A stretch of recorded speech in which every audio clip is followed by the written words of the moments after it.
Olá, este é meu sinal e esta é a Raquel, minha esposa, que é surda.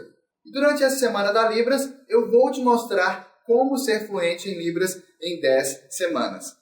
Você é 100% capaz de aprender a Libras nesse tempo, desde que você saiba fazer isso do jeito certo. Mesmo que você ainda esteja começando do zero, que você quase não tenha contato com surdos, ou ainda que você já tenha feito 1, 2, 3 ou até mais cursos de Libras e esteja há anos pelejando aqui e ali, tentando e ainda não teve resultados que esperava. E aplicando o método na prática, você vai ser capaz de conversar em Libras com os surdos, mesmo quando eles sinalizam rápido. E você vai conseguir falar e entender a Libras de forma clara, leve, natural, como os surdos fazem. E sem ficar com dor de cabeça, porque você vai conseguir pensar diretamente em Libras, de forma visual, sem ficar traduzindo tudo aí na sua cabeça quando tenta conversar com o surdo. Isso é ser fluente em Libras. E eu sei que isso pode parecer muito bom para ser verdade. Eu mesmo não acreditaria se não estivesse vendo isso com meus próprios olhos. E se você aplicar tudo o que eu vou te ensinar, você pode ter resultados como muitos de meus alunos que, depois de poucas semanas de estudo, se surpreenderam com a eficiência do método. Como, por exemplo, a Luana Lídio, que já tinha feito 3 cursos de Libras, ou mesmo do Thiago Israel, que só via vídeo no YouTube e nunca tinha feito curso nenhum.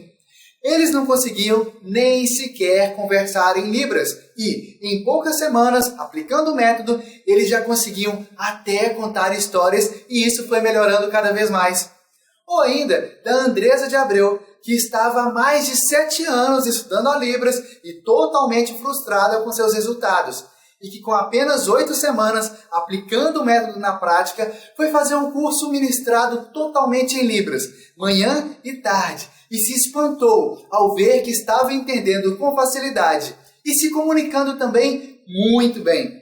E ainda o John Clayton, que estava tentando aprender sozinho, foi reprovado numa banca avaliativa para intérprete e que, se aplicando nos estudos no método passo a passo, recebeu autorização da banca para trabalhar como intérprete de Libras. E ele vai trabalhar. E agora já até interpreta músicas para Libras.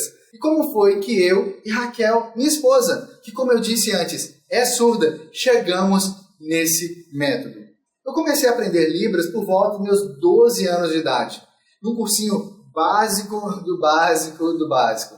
E mesmo assim, me colocaram para ser intérprete de Libras na igreja, porque o que eu mais queria era ajudar os surdos. E só anos depois eu descobri que poderia ajudar ainda mais, me capacitando melhor e sendo um excelente profissional nessa área. 4 anos depois, eu ainda passei vergonha por não entender o que um amigo surdo estava conversando com os colegas dele. E aí a vergonha foi tão grande que eu falei assim, eu nunca mais vou passar por isso, eu vou fazer um curso mais aprofundado. Aí começou a minha peregrinação.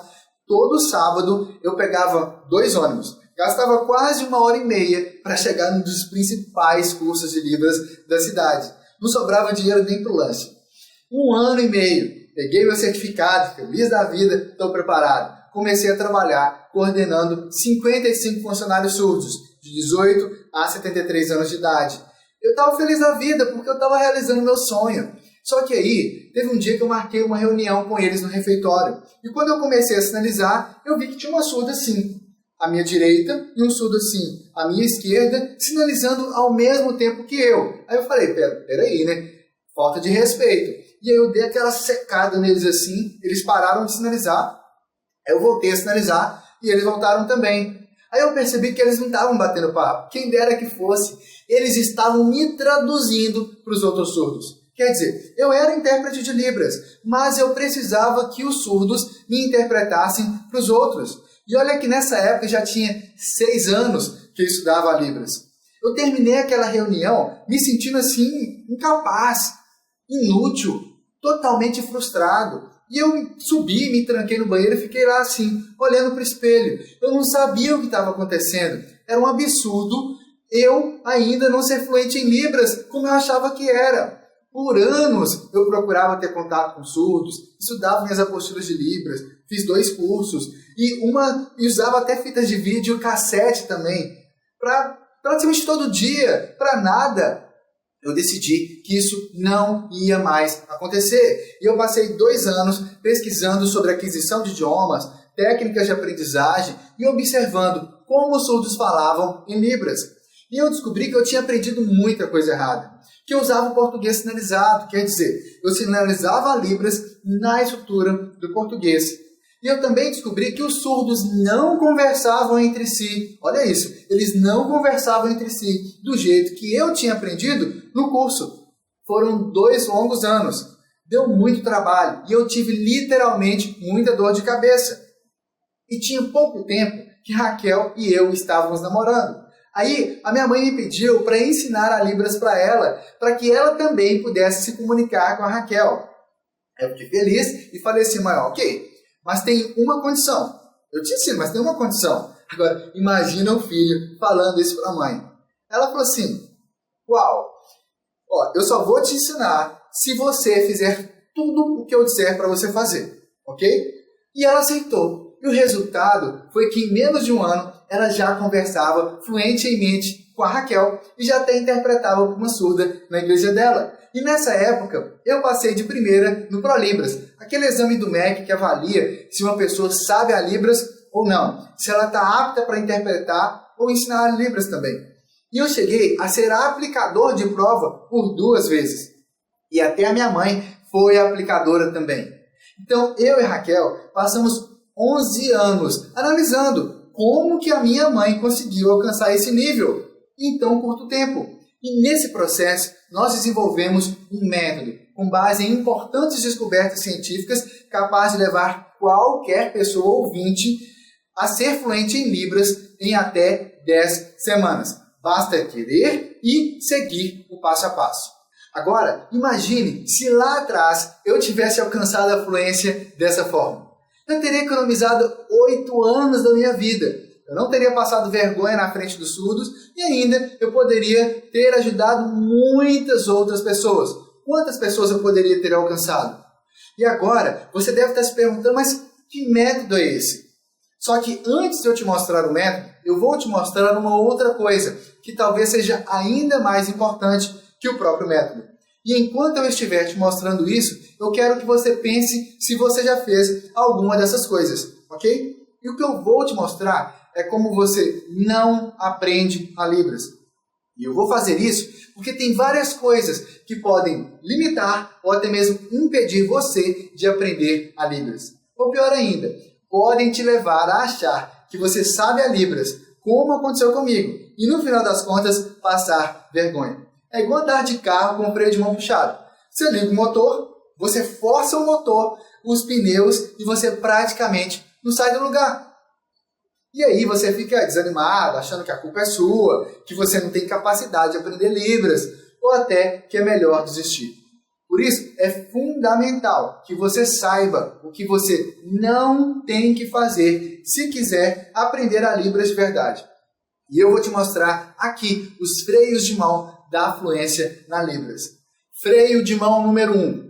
Você não aprende Libras estudando com base no português. Logo, quando você está lá aprendendo Libras, ficar traduzindo para cá, traduzindo para lá, não te ajuda. E também não adianta ficar aprendendo em português, sinal por sinal, de uma frase. Mas, Matos, meu sonho é ser intérprete. Muito bem, a questão é que quando você está aprendendo Libras, esse tipo de exercício não te ajuda a falar em Libras como os surdos fazem. Resultado, você pode até se tornar intérprete, como aconteceu comigo. Porém, provavelmente, a sua sinalização não será natural e leve como a dos surdos é.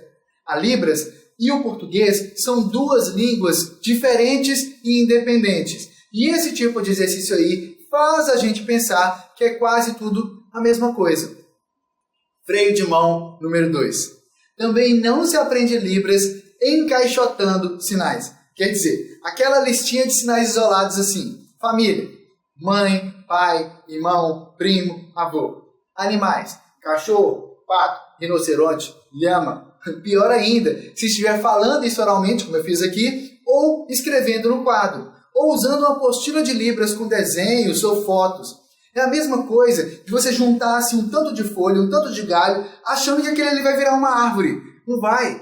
Por isso não te ajuda em praticamente nada, porque não é assim que o nosso cérebro processa ou organiza informações.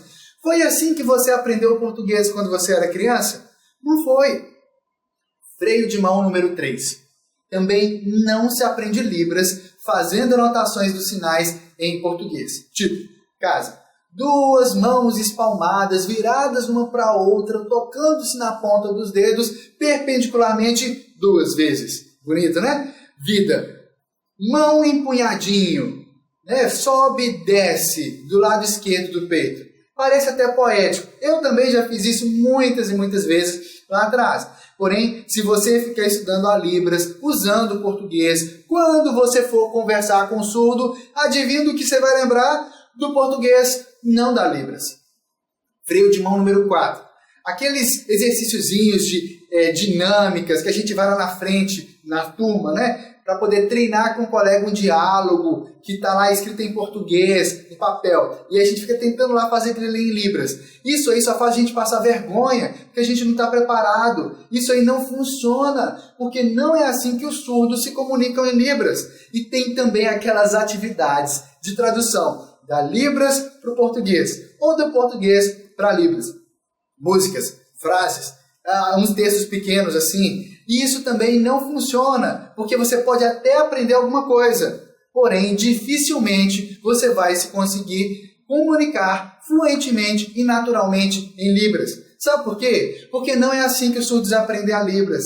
E se você quer sinalizar tão bem e de forma tão natural como os surdos, você tem que tentar ao máximo reproduzir a forma como eles veem o mundo. E talvez você até pense, mas o que eu quero, Max, é ser intérprete de Libras. E tudo bem, a questão é que ser fluente em Libras não quer dizer ser intérprete de Libras. São 2 coisas diferentes. Claro, tem que ser fluente para ser intérprete. Porém, são habilidades diferentes uma da outra. E tudo tem hora certa. Não tem como correr antes de aprender a andar. Freio de mão número 5. Não se aprende Libras com aqueles aplicativos tradutores para celular, nem decorando uma listinha de um dicionário de Libras, muito menos decorando frases prontas. Isso não te ajuda. Por quê? Porque a Libras é uma língua viva e dinâmica. Você já viu por aí algum surdo dependendo dessas coisas no dia a dia? Esse tipo de ferramenta é útil para você tirar uma dúvida de um ou de outro sinal. Sem contar que isso faz você ficar sinalizando igual assim, um robozinho. Me pergunta como é que eu sei disso. Toda vez que eu ia conversar com os surdos, só de eles verem o meu jeito de levantar as mãos assim para poder sinalizar, eles já sabiam que era ouvinte. Freio de mão número 6. Por fim, também não se aprende Libras estudando a gramática, muito menos os parâmetros fonológicos da Libras. Configuração de mão, orientação da palma, movimento, locação, expressões faciais e corporais. Sabe por quê? Simples. Isso vai te confundir mais do que te ajudar. Imagina você tendo que ficar pensando nisso tudo na hora de você conversar em Libras. É a mesma coisa de você querer mergulhar usando capa de chuva, boia e até mesmo um sapato. Veja só, quando você era criança, a sua mãe não ficou te ensinando gramática, nem conjugações, nem substantivos compostos, nem pronomes. Mesmo assim, você fala português. E com a Libras funciona do mesmo jeito. No Brasil, existem milhares de pessoas que aprenderam a Libras sem estudar gramática. Cada um desses exercícios não te ajudam em praticamente nada para ser fluente em Libras e sinalizar de forma natural e leve, como os surdos fazem. E o pior, isso pode até atrapalhar o seu real aprendizado da Libras. Você pode até ficar feliz por você aprender um ou outro sinal. A questão é que quando você encontra um surdo, dá aquele branco. Você trava, você não entende o surdo direito porque ele sinaliza rápido. E ainda por cima, quando você consegue fazer alguma coisa em Libras, vem aquela dúvida. Será que eu fiz certo? Se esse tipo de método realmente funcionasse, todo mundo que entrasse num curso de Libras assim ia acabar fluente. Veja aqui um gráfico que eu preparei mostrando e analisando o resultado do ProLibras desde 2006. Como eu disse antes, o ProLibras é o exame nacional do MEC para avaliar a competência linguística que uma pessoa tem na Libras e se ela está apta a trabalhar como intérprete ou como professor na área. E esse gráfico mostra 3 linhas. A primeira, alaranjada, que aparece aqui em cima, são os inscritos. A linha cinza mostra os candidatos que foram aprovados na primeira fase da prova. Nessa fase, eles têm que ver uma prova sinalizada em Libras em vídeo e eles têm que responder um gabarito, a alternativa certa. E essa linha amarela que aparece aqui embaixo, ela mostra os aprovados. Em 2013, foram mais de 3.600 candidatos e apenas 300 aprovados. Isso deu tanta repercussão que até mudaram um pouco a prova em 2015. Mas quando você olha aqui no gráfico, você vai perceber que menos da metade foi aprovada. E nesse outro gráfico aqui, a gente vê que a quantidade de candidatos para trabalharem como professor de Libras também é grande. Em 2007, foram cerca de 9.000 candidatos, mas apenas menos de 10% foram aprovados. Quando eu vi isso a primeira vez, eu falei, não é possível. Aqui, esse pessoal deve ter passado nos anos seguintes. Não é possível. Porém, veja você mesmo que a linha amarela mostrando as aprovações, ela nunca chegou a 1.000 aprovações. Em 2013 mesmo, ela passa bem pertinho lá do zero. Isso deu tanta repercussão que foi até notícia no portal IG. Bom, agora que você já aprendeu o que você não tem que fazer para aprender a Libras, a gente vai começar a falar do que você tem que fazer. Como é que eu estudar Libras de forma eficiente? Quais são as atividades, os exercícios que realmente dão resultado? Só que isso a gente vai deixar para a nossa próxima aula, porque esta aqui já está ficando longa demais. E na próxima aula, que vai ser liberada na quarta-feira dessa semana, eu vou te mostrar em detalhes a minha principal técnica de estudo para que você possa começar a usar e tenha os resultados que você procura nos seus estudos da Libras. E antes de você fechar essa página, deixa aqui embaixo um comentário dizendo o que você achou da nossa primeira aula, o que você aprendeu, se você surpreendeu com alguma coisa, se você tem alguma dúvida. Você pode fazer também alguma pergunta, porque eu mesmo vou ler e vou responder o máximo de comentários que eu conseguir, ok? Então, aqui embaixo tem essa área de comentários e ela é o seu espaço de comunicação. Então vai lá, deixa o seu comentário, a sua opinião, a sua pergunta, porque com isso a gente vai aos poucos criando uma comunidade de pessoas interessadas em aprender a Libras de verdade. Então é isso aí. Deixa aqui embaixo seu comentário que eu mesmo vou responder e a gente se vê na quarta-feira na nossa próxima aula. Até mais!